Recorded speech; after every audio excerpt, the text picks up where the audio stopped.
Welcome everyone. Welcome to our first in our Mastering Wine series. We're beginning today with the Mastering Rosé panel.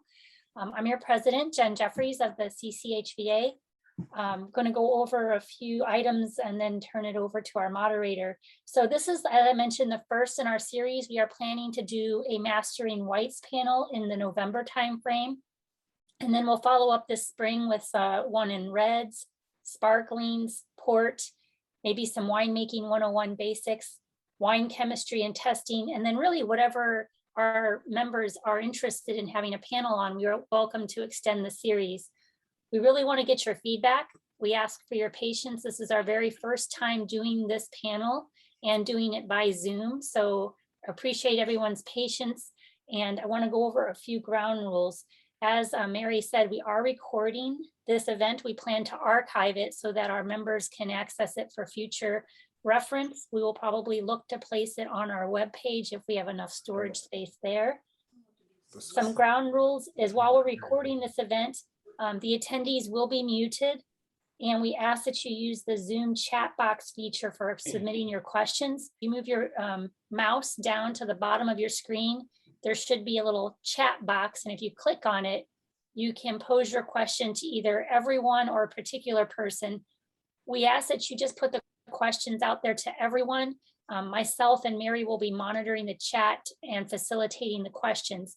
If you want to put your question forward to one of the specific panelists, please indicate that in your question. Otherwise, we will kind of toss it out there to the panel or someone on the panel for you.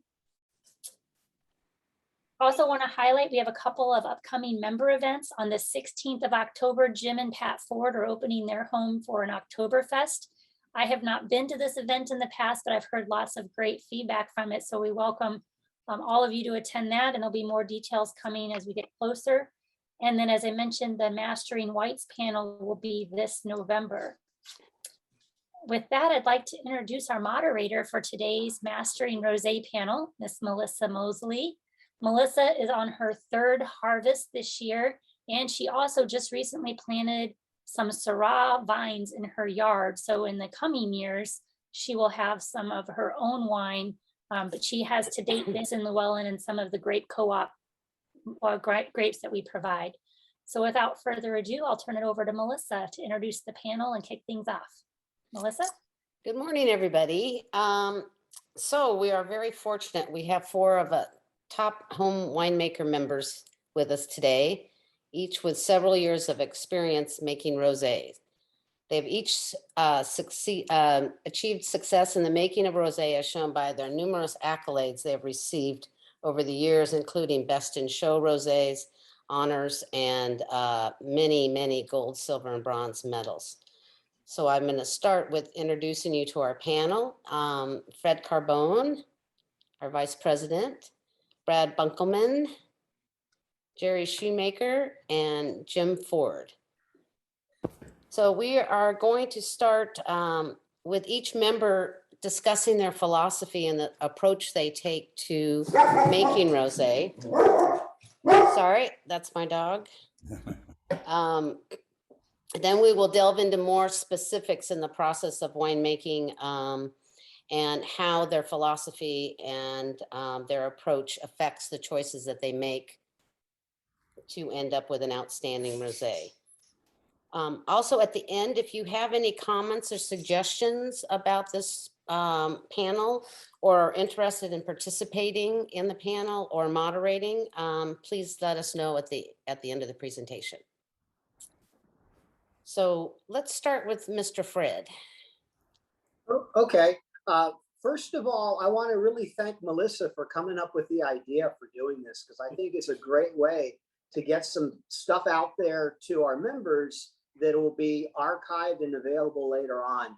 And Jen and Mary acting as the moderators to keep it working behind the scenes. I think CCHVA really works when a lot of people help out. So those three especially I want to thank for stepping up and doing this.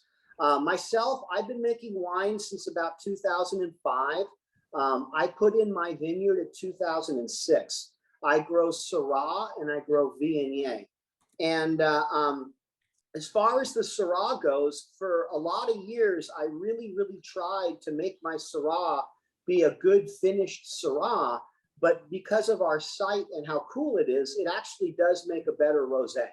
And I have found that as far as my own winemaking philosophy goes, it's changed a lot over the years. I used to, people say winemaking is a science and an art. So initially, I spent a lot of time looking at numbers and looking at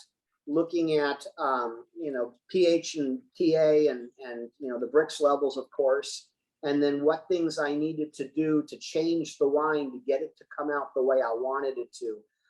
The more I make wine, the more personally I feel that winemaking is just an art. It was an art long before science was even invented.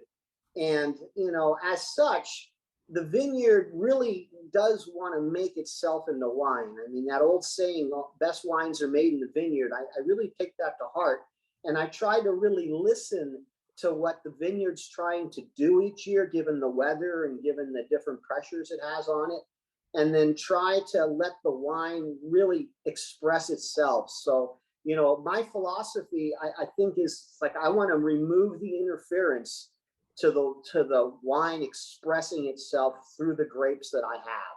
So I've been thinking about that for the last few days when Melissa posed that as one of our questions to look at, and I realize it does kind of shine through with all of the different ways that I go about crafting the wine. So I'll be sharing some of that with you guys later as we go on. But my own philosophy says that the grapes know what to do to become wine. We just got to not mess it up, and we just need them to be able to express that as well as possible. So that's all I have to say on that. Great. Jim? Mine's a little bit different from Fred's since I don't grow my own grapes, but I've been making wine since 1999, I guess. And I source all my grapes through the grape co-op. And given that, when we're making rosé, they generally are picking the grapes for making a red wine versus a rosé wine. So often the numbers don't quite coincide with what I think a rosé ought to be. So I do a little more adjusting depending on how the grapes come in. I generally end up making rosé kind of on the fly, whether it's a planned event, depending on how many pounds of grapes I get and what I think I need and so forth. So I don't make rosé every year, but I try to make it every several years.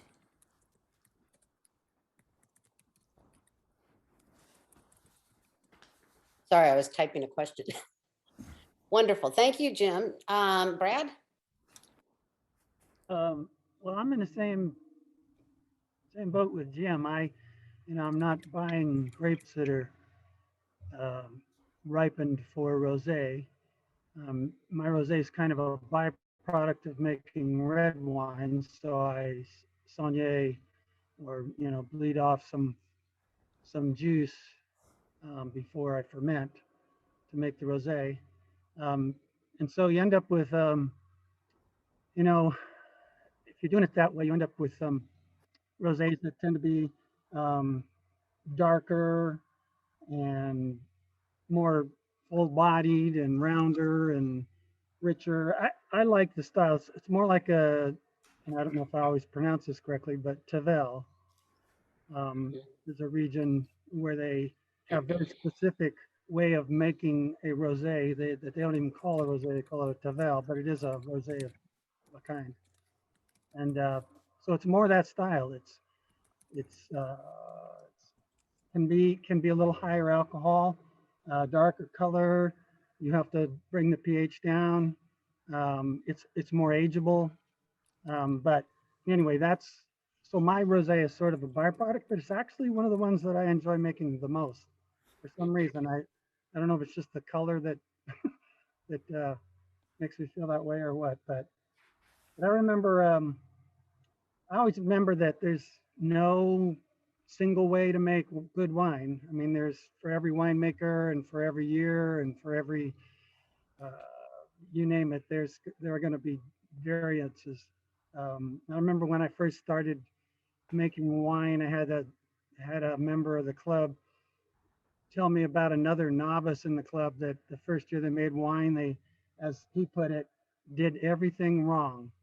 And at the end, that wine still ended up being pretty good. So, it's flexible and it's variable and it's not only, well, it's not only left up to the grower and some chance, but also some of your choices and decisions and what you want to get. So, um, other than trying to stay with the must, the must do's, which pun intended, um, being cleanliness and limiting your O2 exposure and monitoring the O2, SO2, and all that kind of stuff, there's a whole lot of variation. So it's just one that's I think is really fun to make, um, and I've had pretty good success with it. Probably more to do with my grower than me, but um, it's been fun. So um, see if there's anything else. Brad, we do have a specific question for you. Oh, okay. It's how do you bring the pH down? This is from Arthur. And what varieties do you make rosé from? My favorite varietal is Grenache. And then I'd say right behind that maybe Syrah, but I've made it from Malbec, Saab, Cab Franc, um, what else? Merlot, whatever I get. I almost, well, I would say these days, every year that I make a red wine, I make a rosé from whatever source that those red grapes are from. So, like I've Grenache seems to be my favorite. Um, Acid, I test the pH constantly, um, along through the process. I used to do TAs, but I don't do that anymore. I just taste it, um, and just go based on taste, because really that's what the TA is going to tell you what you're going to taste, and the pH is going to tell you what's really in there. So um, I try to bring it down before I start the fermentation to some place maybe about a 3.3, and usually by the time I finish the wine, I've brought it down to maybe a closer to a 3.2. But it depends. It's all about the taste. Some years it's below 3.2 a little bit. Some years it's above 3.2, but usually not up to 3.3. Great, thank you, Brad. Jerry? Kind of mirroring what Fred says, that there's no word in the French language for winemaker. So that the only word they have is wine manager. So we're just going to watch this process and stop it where we want to in some areas and encourage it in other areas. I've made several different rosés. I prefer a white wine, and my wife Claire prefers a red wine. So the rosé turns out to be a happy medium for the two of us. And so in the last couple of years, I've really gotten into just doing solely rosé. And like Brad says, I enjoy making a rosé wine. It's a lot of fun. You can make a rosé out of any red wine. I actually had a rosé up north that was made from a Grenache Blanc grape. And it was, he said it was on skin for 60 hours because there's so little color in a Grenache Blanc. But you can make a rosé out of any red grape and experiment and have fun with it. It's I enjoy making rosé. Wonderful. Melissa, I might add, I made a rosé out of Pinot Grigio one time too, but just left it on the skins before I got around to getting it pressed. Interesting. That's great. There's another question. If you make rosé from grapes that are higher bricks, what adjustments do you make to enable this? Oh, I can take a start. I generally will, if the bricks are fairly high, I'll just add acidified water to it and also adjust the, you know, the acid as required. But I like my rosé. I like to keep it around 23 to 24 at the most. So I'll generally try to. I was looking at a record I had of one I did in 2017. I took it down from 25 bricks down even to 24. Anyone else have a comment on the board? Feel free to just go ahead on your own. Well, I think that's exactly what I do too. If it comes in really high, you have to water it back with acidified water. And like Brad, I don't really pay as much attention to the TA anymore. The pH is going to give me a better measure of kind of where the wine is. And for the rosés, right around the 3.2, 3.3 range is about right. You don't want them much higher than that, or they stop having that crisp rosé bite to them that you kind of want. As a little point of clarification also, that when you're talking about acid numbers and you're talking about lowering it from 3.5 to 3.2, you're actually adding more acid. It's becoming more acidic with the lower number. A neutral number is 7 basically. So as you go down, you're increasing the acidity. So I kind of like Brad, I like a 3.1, 3.2 right there in that area. Makes a nice, crisp, bright wine. There's another question. Do you use tartaric acid to reduce your pH? Well, you got to say, again, you got to remind you when you say reduce pH. Yeah, lowering the number. Yes, tartaric acid. It's easy to raise the acidic number. It's a lot more difficult to lower it. I mean, if you're high acid at like 2 point something and you want to get it up to 3.1, that's a lot more difficult. But yeah, tartaric acid is the weapon of choice. Right. Mhm. Well, let's talk a little bit about color of rosé.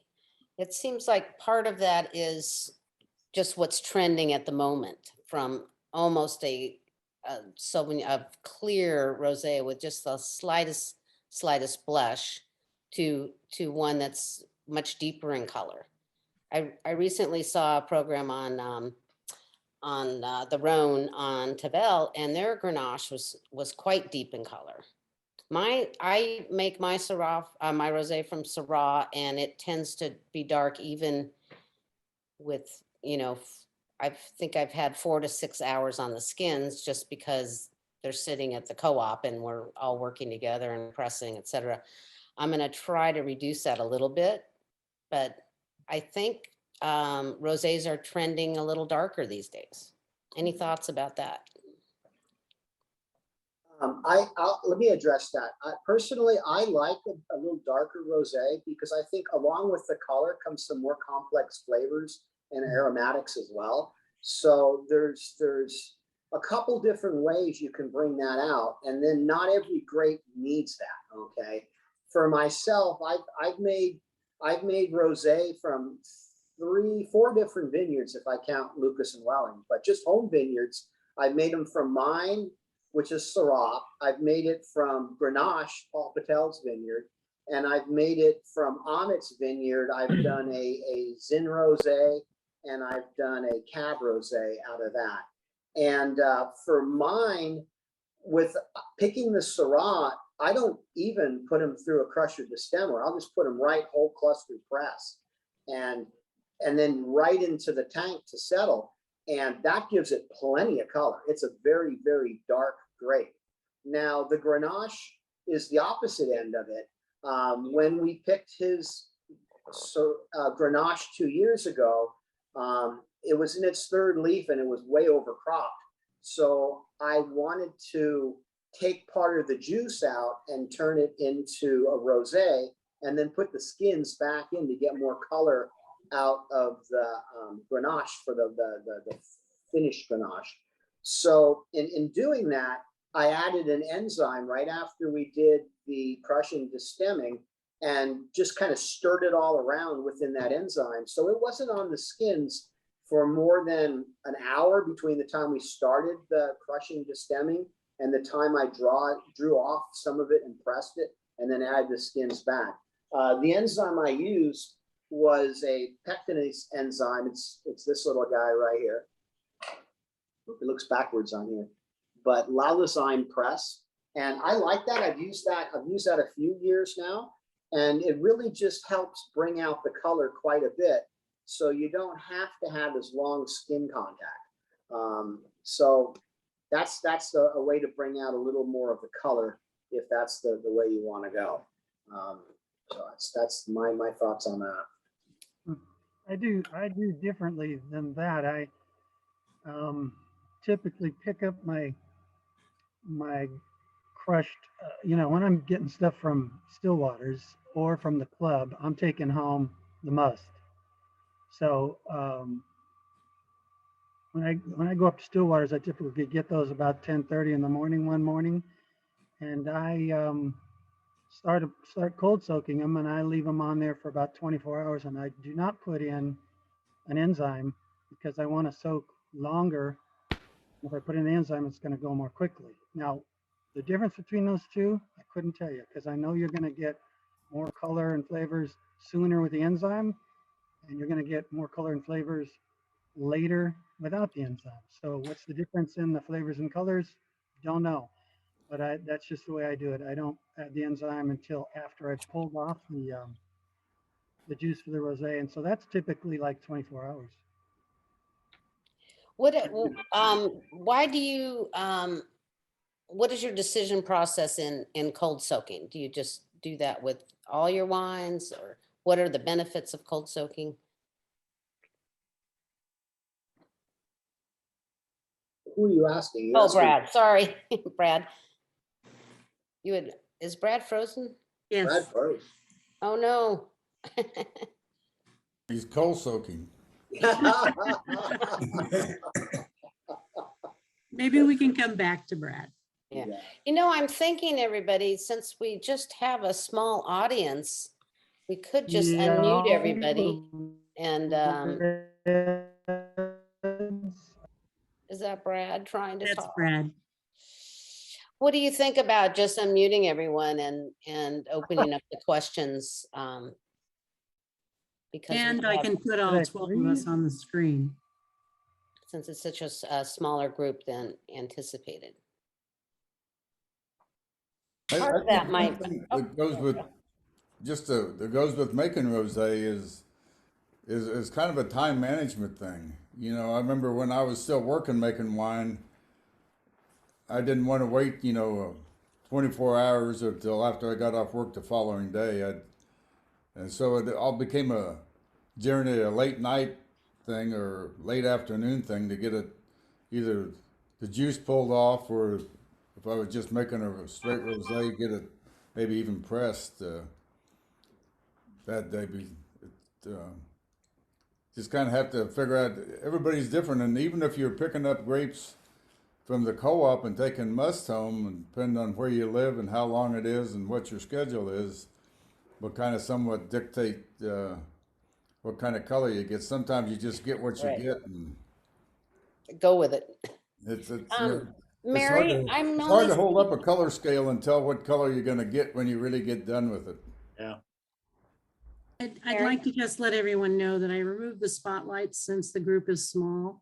And so if your screen looks funny, make sure you've got it on gallery view so that you see all the boxes. Great. That was my question. Did I come back? You're back. Yay. We were talking about cold soaking, Brad. Yeah. Cold soaking gives me the time to take off my juice for the rosé. It gives me time to allow that must to become what it's going to become, because from the beginning of the cold soak till the end of the cold soak, it's very different. It changes pH, more sugars come out, lots of things change. So it gives time for me to pull all those things out of the skins, but it also gives me time to make my adjustments too. So I do all three of those things during that cold soak. So I'll go anywhere from like a 3 to 5 day. But What method do you use for cold soaking? I put, usually 2 frozen gallons of water. I get plastic, 5-gallon water from Costco. It has a nice little handle on it. And I also sporadically punch in dry ice. So I keep it down in the 40s. Brad, do you pull off your rosé juice before all that cold soak? Well, no, I start the cold soak immediately. When I pick up the grapes, or the must, I SO2 it, I dry ice it, and I throw in the frozen bottles, and I put the lid on it, and I drive home. And then I put it in my shed. My shed's like 58. And then about 24 hours later is when I pull the juice off of the rosé. So it's been cold. That's another reason, I guess, why to go a little longer, because it's cold. And things just slow down in that cold. But it does give a darker, in fact, when I pull the juice off, sometimes I think, oh my gosh, that looks too dark. But by the time it settles out, and by the time you ferment and take it off of that, and then I usually end up fining and filtering, it ends up, a darker rosé, but it's, I don't know if you can see that because it's kind of dark out here, but it's reasonable. Let's talk a little bit about yeast selection. The panel have some thoughts on that. Fred, do you want to start with your feelings about yeast? I like to use a yeast that's going to give a lot of aromatics. So for both my whites and rosés, I use RC212, I believe. I can't remember the common name or where it's from, but I order it every year from More Winemaking, and it goes into my whites and my rosés every year. I've gotten into doing natural fermentations the last couple of years, and it's really worked out well for me. And it actually scores better in some of the judging. So I'm going to do a natural fermentation this year again with Syrah. So I'm liking that a lot. I've never tried that. Could you talk a little bit about how you do that? You just don't do anything? You don't do anything. You let it do itself. So the native You yeast. just watch, when you have the juice, and I do everything in carboys, in glass carboys. And so when you start to see the bubbles, the natural fermentation, then I'll do a normal additive of food, yeast food. And then when it's down about a third, I add a little bit more yeast food. And then when it gets down to something above 10, I'll do a final addition just to make sure that I don't get a stuck fermentation, which is what you kind of deal with when you're doing naturals. I don't add anything anything lower than 10, but you really don't have to do anything. You just watch it. Well, what are the dangers of, sorry to interrupt. Go ahead, Brad, and then I'll come up with dangers. How dry do you get it with the natural yeast? I'm sorry? How dry do you get it with the natural yeast? It'll go all the way to 0. You know what? I think that the term natural yeast is sometimes a misnomer, because a lot of times they're not necessarily the native yeasts from where we are. They're just winemaking yeasts that have ended up in the vineyard. I've tried the native yeast thing myself, and it would stall out at about 10 bricks left, right? Last year, I had somebody give me 600 pounds of Viognier to make. And before I had it all the way settled out so that I could take the solids out, it had already kicked off. So whatever yeast he had with his natural yeast was a much more stronger, vigorous yeast than I was used to using. And that one finished for me with, it was about a -1. So I felt that was pretty dry, but maybe it could have gone just a bit more. So I've also finished up with the EC 1118 on top of it, just to make sure it got down to -2 bricks. But I also scattered the leaves from that out into my vineyard this year as well, with the hope that it will be a native population that'll be able to get the sugars completely consumed. Because like Jerry said, the problem with the native yeasts is they don't always completely consume all of the sugars. And what I've done in the past with my reds, not so much with my whites or rosés, is I'll let them start with the natives, and when you leave them in your your fermenter, and when you start seeing a little bit of bubbles, let it go for another 24 hours or so before inoculating, and that way you got a little bit of both. But you don't always get down to the negative numbers with the natives unless you have one that is an actual wine making yeast that just happens to live in your vineyard. I've done a lot of reading about rosés and yeast. Not necessarily all the different yeast makers, but Lallemand, and they highly recommend 3 yeasts for rosé. Their number 1 is Grenache. Their number 2 is Rhone 4600. I've used both of those successfully. I like the Grenache the best. The third one is Opal. I've never used that on rosé. I've used it on a white before.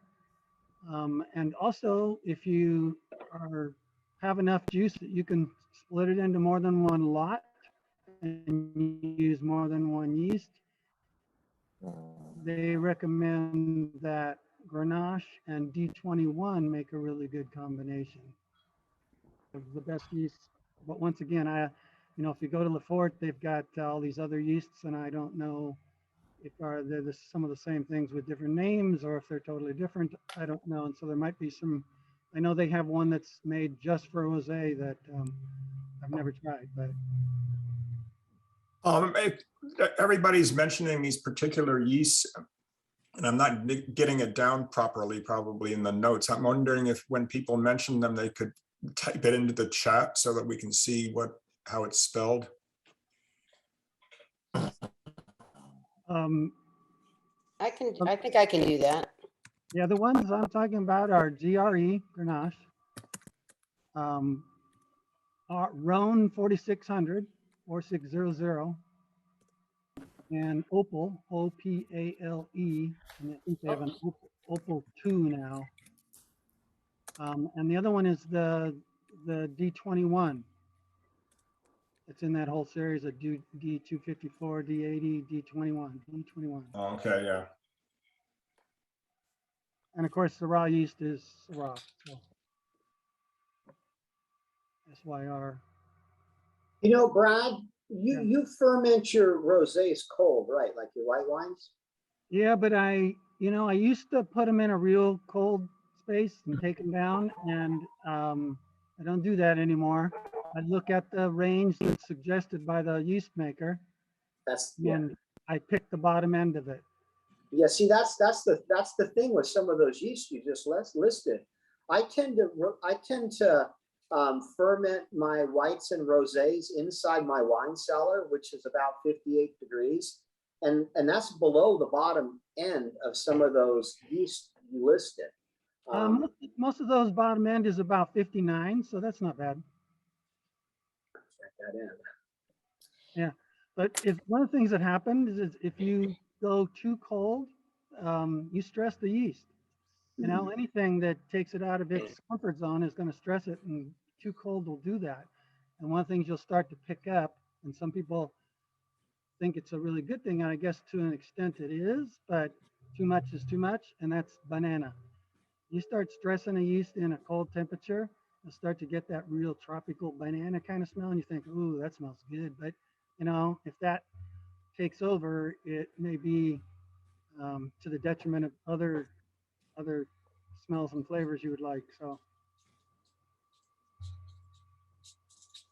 That's probably why my primary fermentation was stuck last year. So I think it was in my cellar, and I think it was too cold. yeah, watching those. That could have been the secondary, which is another question in terms of, what are your thoughts and feelings, everyone, about secondary fermentation on rosé? Never. Before you go on with that, could I Oh, have Jennifer actually read her comment a moment ago about yeasts for the call? Oh, sure. So I was just saying yeast selection can be kind of overwhelming. In my experience, I mean, there's whole companies that they spend their whole time designing like these designer yeasts. So I know like an artist has a catalog, you know, many of these companies have a catalog. I know an artist has one that I really find easy to use where you look at what kind of varietal you have, what your estimated alcohol is based on your bricks, and what your pH is, and then you want to make sure you've got a yeast that'll push through. So you have some that are more, that can withstand higher alcohol levels, for example, or, you know, I'm happy to share the pages from the Enartis catalog I pulled down offline. It's free to show what I'm talking about. But I think, you know, there's just so many choices. I think it's hard to say this is like the number one or this works. It just depends on your varietal and what your bricks and your alcohol is going to be. Does Well, an they'll all artist work. now, does an artist now sell it in smaller packages? I mean, I got it from an artist once and I had to buy 500 grams because they didn't have smaller packages. It cost me like Usually 35 bucks. they're usually like small coffee size are the ones I get, but you can also put them in your freezer and save them for the next year. I know they say they won't last, but I've had no problem reusing yeast from year to year if you keep it in a vacuum seal bag in your freezer, and then, you know, you can reuse. Yeah, I So- still have mine from last year. I probably am not going to use it. I'm just not going to risk it. Okay. I generally get mine from More Wine just because you can get the size you want and you get it fresh every year. Yeah, that's what I do. Me too. B3. Also, it's interesting to, I haven't done this with rosé, but I've done it with my Syrah where I've used two separate yeasts that are bringing different characteristics to the wine and then blending them later. And that worked out really well my first year of making wine, which, as someone had said earlier, I didn't know what I was doing. I made a lot of mistakes and it actually ended up winning a medal. So I think I'm going downhill since then, actually. So anyway, back to MLF. So the consensus is you never do MLF with rosés? I I don't. do not. Okay. Maybe Rarely. That I'd could say be a dumb rarely. question. Sorry, Rarely, Fred. rarely. I did do a Zin rosé that, sorry about that. I did do a Zin rosé that I put through mallow because it was so acidic that a lot of the flavors were being hidden behind the acidity.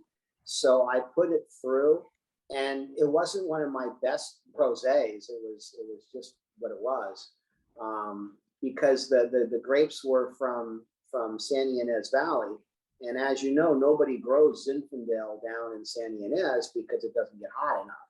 So the grapes were underripe, which is one of the reasons why we made it into rosé, and very, very, very high in malic acid, and it had a lot of green notes to it. So I thought that putting it through mallow might help with that.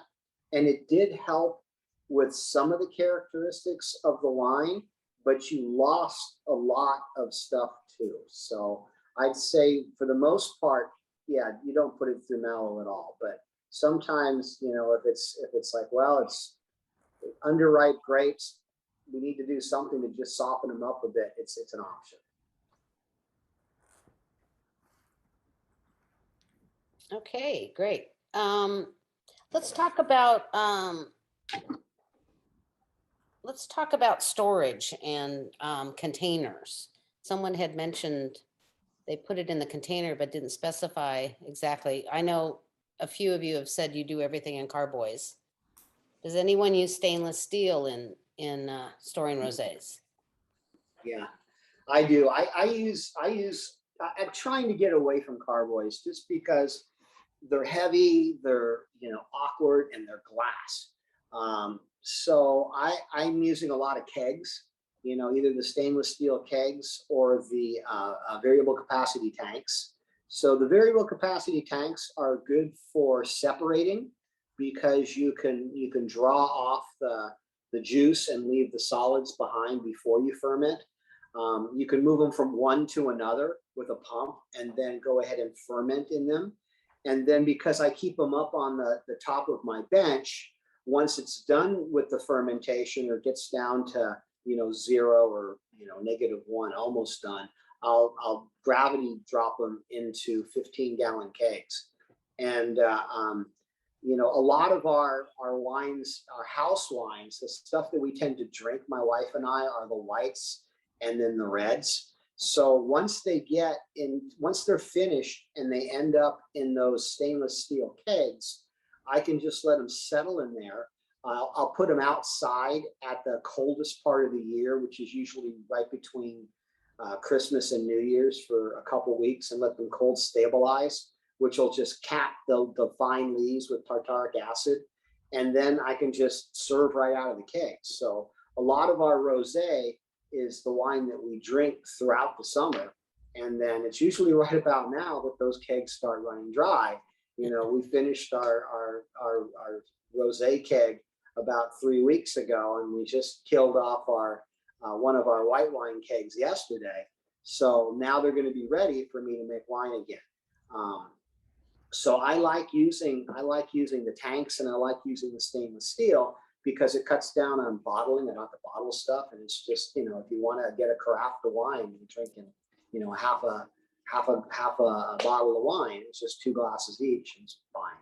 So do that. I don't do enough volume to have a big vat. I might do 10 to 15 gallons a year, and I really like the wide mouth plastic bubblers. The opening is very wide, so you can get in there with your scrubby and scrub them down and keep them clean. The glass is just way too heavy. I can't lift 6 gallons of wine in a wine carboy in glass. I just can't do that anymore. So the bubblers, I really like the bubblers a lot, and I have, you know, 5 and 6 gallon bubblers, so it gives me a lot of options. And the thing I like, other thing, you can see what's going on. Stainless steel is wonderful, but you can't see what's going on, and I like to see what's happening. Any other comments on containers? I just use the carboys to. I use carboys too. Another area we haven't talked about is any additives. I mean, other than acid adjustments or Brix adjustments, but I use a few additives, and because of that, I like to keep it in the glass so I can keep an eye on it. I also do, and because at the end I'm going to have to fine it and cold stabilize it and sometimes filter it. So all of that is visual, so it's nice for me to have it in the glass. What type of additives do you consider, Brad? Well, I use lysozyme because I want to make sure I don't have any ML take place, so I put lysozyme in it in the beginning to kill off any lactic bacteria. And then I remember here, let's see. I use Lysozyme C-Max, which helps to clarify it. I use Booster Blanc, which helps to kind of increase the fruit aromas and diminish the bitterness and vegetal characteristics. What was that last thing, Brad? Yeah, I think we need to put that into the chat like the other stuff, because I'm missing it. Prior to the C-Max thing too. Okay. Well, the first one is lysozyme. Familiar with lysozyme? Yeah, I got that. Okay. They have a different name for it now. They're using it more wine. So, but then I use Lysozyme C-Max, And that helps. I put that in the beginning before, right at the very beginning, to help settle it out so that I can rack it off those gross lees after about 24 hours. Can you type that in, Mary? Oh, you're muted. You're muted. I'm probably not going to spell it right. I don't know what he's It's saying. okay. It's No Yeah. good. And I can, LALLZYME. let me get it to everybody here. Okay, what again? Say again? LALLZYME. Okay, That's all time. CMAX. Letter C hyphen max. C is in Charlie? Yeah. Okay. So on here it says it's rapid clarification, depectinization, and then booster blanc.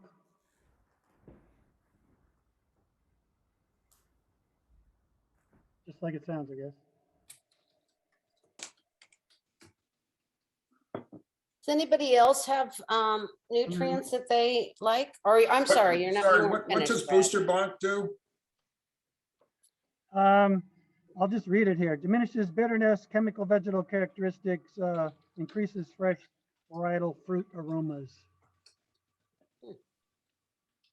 And then I also use, I like to add a little tannin. So I use what's called FT Blanc Soft. FD Blanc, what? Soft, S-O-F-T. Okay.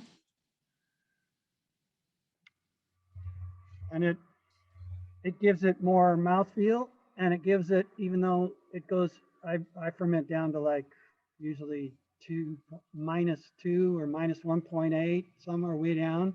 So I take most of the sugar out of it, and this FT Blanc Soft gives it a what they call a perception of sweetness.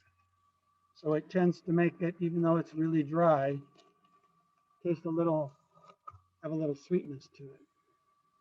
It's common for me to have people taste my rosé and say, well, that's a little sweet. And I'll say, well, it's a -1.8. So that's not the residual sugar. Interesting. Anybody else have nutrients that they favor? One of the things that I add for clarification is anything that has chitosan in it, CHITOSAN. And I actually got that through Amazon. And it's a very good clarification substance. It really works well, and it's right after fermentation. And anything that has chitosan in it, I don't think you can just buy pure chitosan. You have to buy a product that has a clarifier and then the chitosan in it.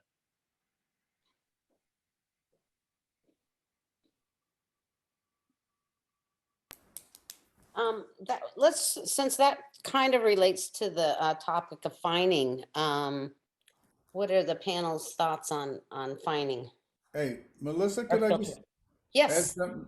Can we, sure. before we get into that end of the rosé making, can we talk about whether people, after they pull their juice off, do they let it settle out before they add their yeast?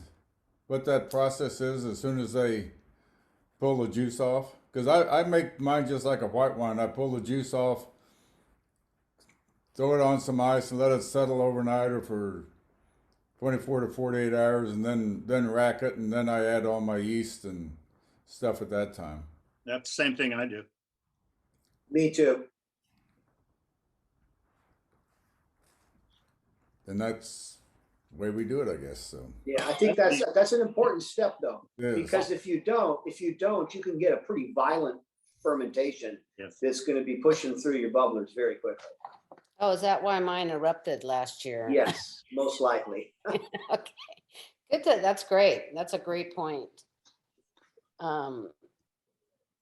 Anything other that I've skipped before we get to fining and filtering? So just clarifying that last comment, then you guys do 24 to 48 hours let it settle, and then rack, and then inoculate. Yes. Just like you would a white wine. Okay, and you don't have any issues with it starting to take off in that 24 to 48 hours? I keep it in mine in a carboy in one of the plastic tubs iced down. Yeah. Okay. Cold. So what temperature do you keep it at for that period? Whatever 20 or 30 pounds of ice does. It doesn't get it super cold, but it'll get it down in probably in the upper 40s, low 50s, and stays there. I see. Arthur, did you get your questions answered from earlier about adding acidified water? And how much TA do you add per unit of water? Yeah, Gallon, liter? nobody addressed that. I was just wondering, when you make acidified water, what is the ratio, and then how much of that do you put in per gallon or liter of? Oh, I got it. I have it down someplace, but I don't have that piece of paper with me. 1 gram per liter. 1 gram of tartaric acid per liter? Per liter, yeah. Yeah, I think there's. Because I didn't make like acidified water. I just mix it with a little bit of water and then throw it in. But you use more water per Yeah, gram? you want your water to be where you want to have acid in that water so you don't reduce the acid further. I have to look that up every year, but I think the gram per liter is a gram per liter to lower your wine. To lower the pH of your wine. I'll go grab my notes. Just a second, be right back. Yeah, so I actually am I have a question on this, because I know, like, if you want to increase your acid, which is lowering your pH, you can add the tartaric acid at gram per liter. And if you use like winebusinesstools.com and use the calculator for acid additions, I go 1 gram per liter for every pH. If I want to go from 3.9 to 3.8, you do 1. If you want to, that's how I usually do it. And I try to go under, because you can overshoot easy. You can't take it out, but you can add more. But how do you change the bricks? Like, if your harvest and your bricks is at 25, and like Jim was saying, he wants to do it at a 23, how do you lower bricks? How do you get rid of the sugar? That's what Art's talking about. You add water that lowers that, dilutes the sugar, so it lowers the bricks. But if you just add water, then you're going to increase your pH. So you have to Okay. So what you want to do is match the desired in the acidified water. You want to match the desired TA that will for the wine. Yeah, there's the gram per liter is for adjusting your wine, but there's another number, and I don't have it off the top of my head. Like I said, I'll have to look it up every year. But Yeah. Okay. You just add that number of grams per gallon of water that you add. If you're seeking to match it, what you want for the wine, then you can just use the same amount of TA that you use for maintaining your barrels with water, because it's the same match, right? I found my notes. I use 21 grams per gallon to try to get a 0.600 TA. Okay, I have one comment to make for anyone that might be watching this that's a new winemaker. When you guys talk about water, you're always talking about distilled water that you're using as a base, right? Not tap water. Yeah, that's what I do. I use it also. Yeah. Me too. You don't want any chlorine in it, because you get TCA problems. Right. And then I have a question for Jennifer. She tapped quickly on a website for calculator. I just thought you might expand on that just a little bit. Make sure we know what that website is, because it's one I had not heard of. Okay, I can put it in the chat. But if you Google winebusinesstools.com, they have links for SO2 additions, acid additions, a lot of other common additions for winemaking. And it can tell you if you know how much quantity of wine you have based on, gallons. Like if you have a barrel, it's 59 gallons, and you want to adjust your pH a certain direction, it would tell you how many grams of tartaric to add. And it also helps you with your SO2 additions each month. First you have to do a free SO2 test and say you're targeting a 25 parts per million SO2 add or 30 parts per million. If your pH or if your free SO2 is already at 10, then the difference between, like, say 30 parts per million and 10 is 20. So you would put in 20 parts per million, because that's the adjustment you need to do. And it'll tell you how many grams of SO2 is potassium metabisulfite, which is what I use. It's the powder form. So it's a really handy tool. I use it all the time. I learned it at Allen Hancock, and we also learned a long way to do the math and figure it out. But this is like, once you've learned the theory behind it, if you trust it, you can do this to save time. I have my cheat sheet. There's also an app that you could put on your phone. Somebody took the site that Jennifer's talking about and built an app called Winery Math. And you can download it from the Play Store or the Apple Store. And it's $5 to $10 or something to get. I've been using that the last few years, and it works fine for figuring out your additions. And do you remember the name of that app? It's called Winery Math. MATH? Yep. Great. I'd like to ask our attendees if they have any, does anyone else want to add anything else, or the topics that we want to wrap up with? We're about at an hour right now. I'd like to hear about filtering and fining. Oh yeah, forgot about that.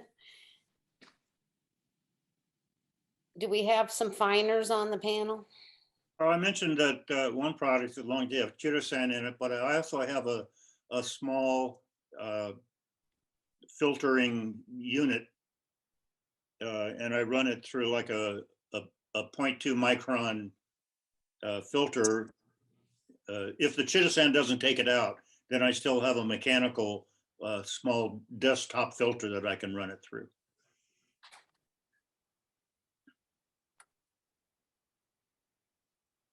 Brad, do you have some comments on fining? Yeah, I find. I find good. With my rosés and whites, I find with bentonite. I use the calcium-based bentonite, the Albumex, because it compresses better when it settles, so it's easier to rack it off of.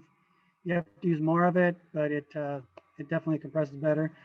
And I put it into my freezer for a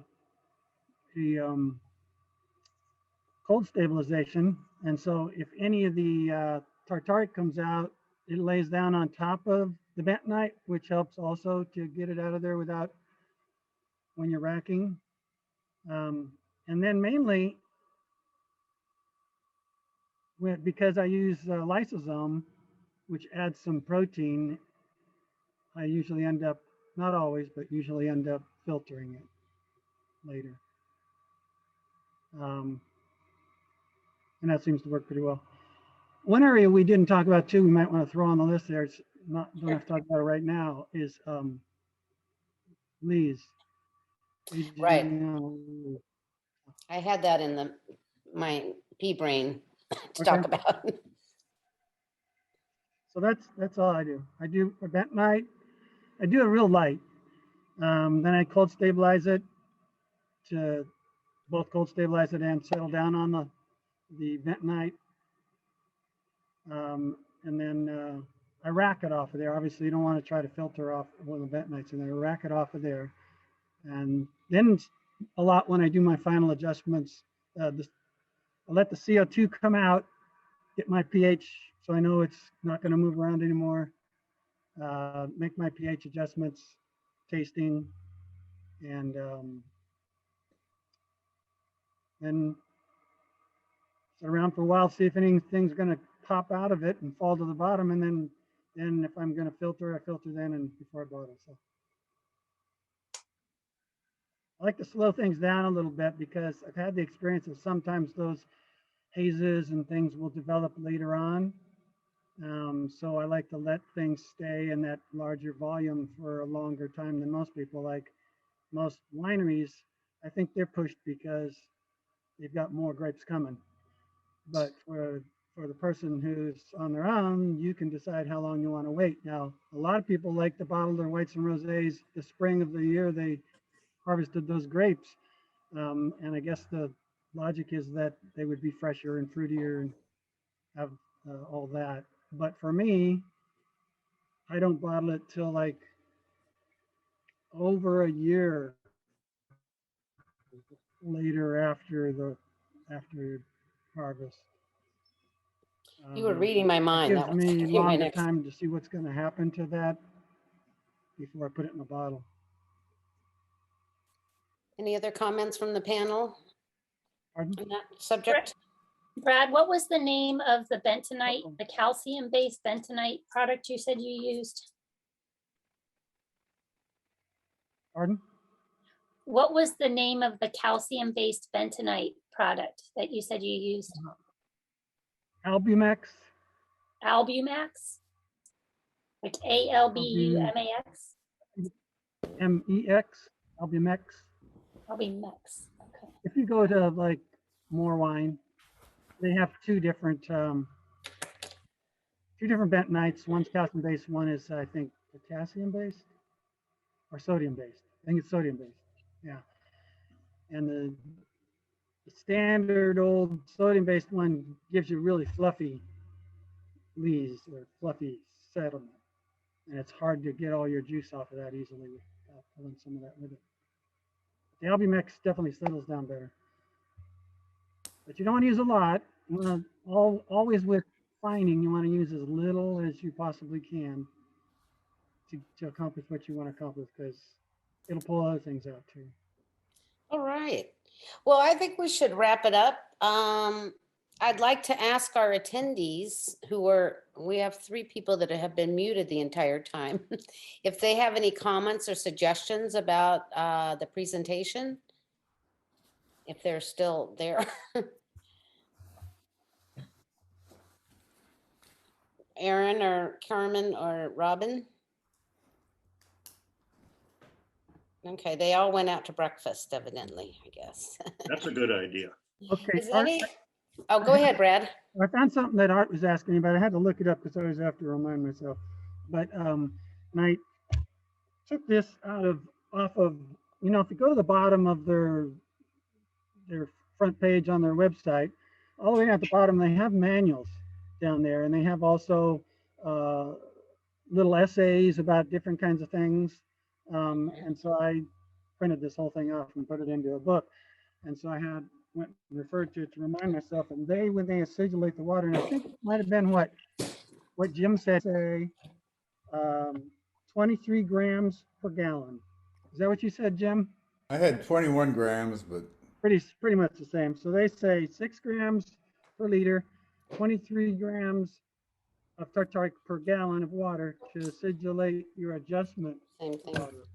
to wrap it up, Melissa, I have one thing that I think I need to remind everybody that they need to take as great a notes as they can to have Exactly. some kind of made up a winemaking record for myself, which I think tried to include everything I have for each varietal I make. It's fairly detailed. It includes all the additives you use, when you added them, how much you added, you know, how I your do the same. fermentation went and so forth. And keep track of all the different steps, especially since I'm new to the whole process, and it's very valuable reference to go back, because we can't retain all this stuff year after year, because we only do it once a year. I'm finding, I guess that in year 12, I might have it down. No, you'll forget it all by then. That's why you have a record. That's true. That's true. You can always do harvest in New Zealand or something. Yeah. Do it twice a year. Does anybody have any, I think we could end with our recording right now and then just have a few minute wrap up within ourselves. Oh, we're gonna come back to Lee's. Oh, Lee's. Oh gosh, so sorry. Let's finish up with Lee, a discussion on Lee's from everyone, and then we'll wrap it up.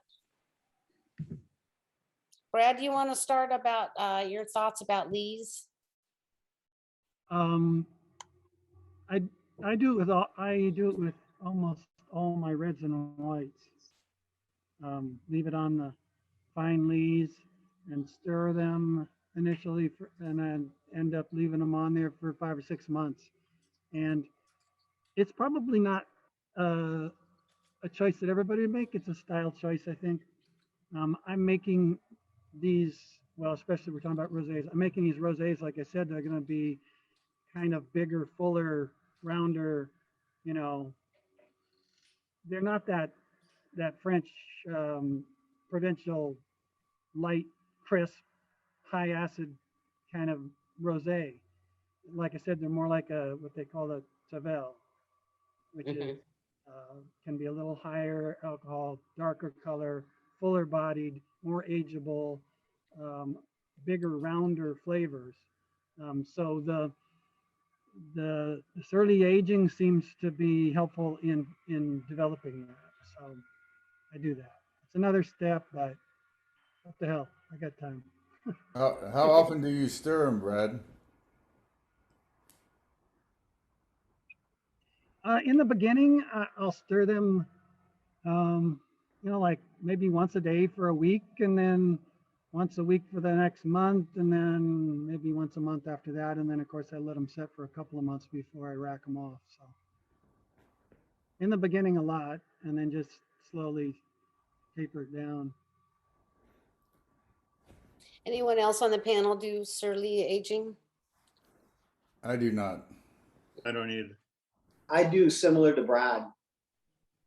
Excellent. And just for newer people, you want to clarify what surly means?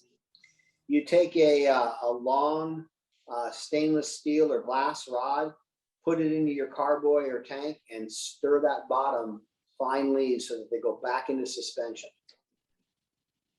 Yeah, at the end of your primary, there's going to be a lot of junk in there, and obviously you're going to want to let that settle out. But just let it settle so that you get rid of your gross lees on that first racking, and it's still cloudy. It's just not big chunks. So those fine lees are what you want to then leave on there to do your surly aging.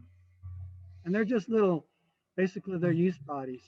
And over a period of time, those yeast bodies break down and they give certain textures and flavors to the wine. So. Excellent. Okay. Well, let's wrap it up, Mary, and we'll end our recording here.